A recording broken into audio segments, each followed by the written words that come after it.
სოციოლოგიური კვლევა, რომლის არათუ შედეგი არამედ თავად მისი რეალურად ჩატარება კითხვის ნიშნის ქვეშ დადგა. საინფორმაციო სააგენტო GHN-მა ვებგვერდზე პოლიტიკური პარტიების რეიტინგთან დაკავშირებით მასალა გამოაქვეყნა და მიუთითა, რომ კვლევა პაატა ბურჭულაძის დაკვეთით ჩატარდა.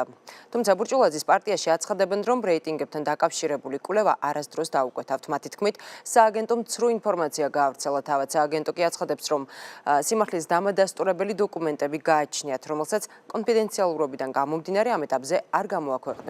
ამავე მასალის მიხედვით რეიტინგის დადგენის საველე სამუშაოები კვლევითმა კომპანია IPM-მა ჩაატარა, თუმცა კომპანიის ხელმძღვანელმა ჟურნალისტებთან კომენტარის გაკეთებაზე უარი განაცხადა. სოციოლოგი ზურაბ ბიგვავა მიიჩნევს, რომ მსგავსი გაუგებრობა პირველად არ ხდება. მისი თქმით, მომხდარი სასურველია სამართალდამცველები დაინტერესდნენ.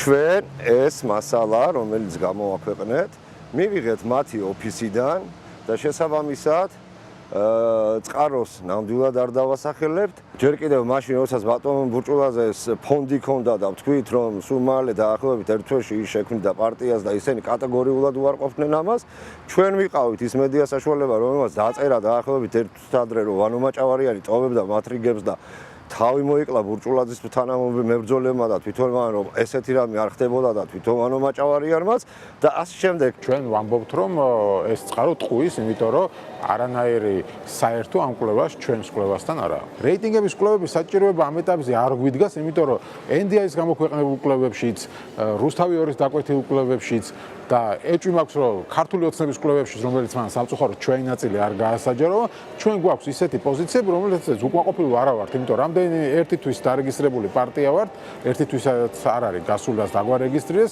შესაბამისად ასეთი ახალი პარტიისთვის მესამე ადგილი, რომელიც ყველა კვლევაში გვაქვს და ჩვენი ინფორმაციით ქართული ოცნების კვლევაშიც მესამე ადგილი გვაქვს, ჩვენთვის აბსოლუტურად მისაღებია და როცა ეხლა სხვები აკეთებენ იმას, რაც ჩვენ გვაინტერესებს, ჩვენ რაღაცა უნდა ვაკეთოთ იგივე, ხო?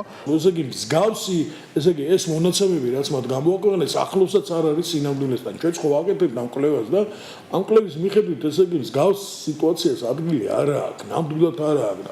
ეს არის რაღაც პოლიტიკურად ანგაჟირებული რაღაცა ჯგუფი, რომელიც ესე იგი რაღაც თავის მიზნების გულისთვის ავრცელებს აი ცრუ ინფორმაციას. არ შეიძლება ესე იგი ვიღაცას მოუნდეს და აქვეყნებდეს ესე იგი აბსოლუტურად საფუძველს მოკლებულ ინფორმაციას. ეს არის საზოგადოების შეყვანა შეცდომაში.